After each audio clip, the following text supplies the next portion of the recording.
যেসব নতুন আপুরা পারফেক্টভাবে বেসন গুলতে পারেন না তাদের জন্য আজকের ভিডিও। তো তার জন্য আমি মিক্সিং বলে পরিমাণ মতো বেসন নিয়ে নিয়েছি।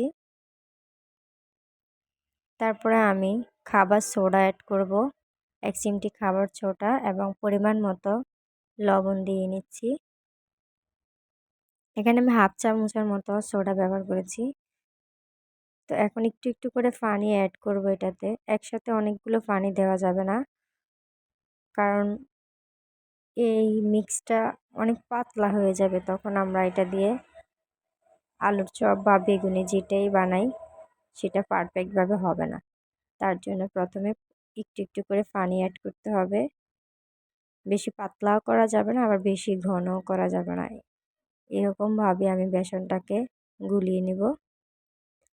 তো হাতের সাহায্যে আমি গুলে ফেলতেছি, কারণ হাত দিয়ে সবচেয়ে ভালো পারফেক্ট হয়।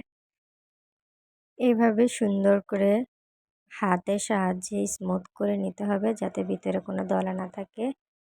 তো এখন আমার বেসনটা প্রায় রেডি। তো আমি একটা চামচ দিয়ে দেখিয়ে দিচ্ছি এটার ঘনত্বটা ঠিক কীরকম হবে। এখন আমি আলুর চপ বা বেগুনির জন্য এটা পারফেক্ট হয়ে গেছে, আর কিছুই করতে হবে না।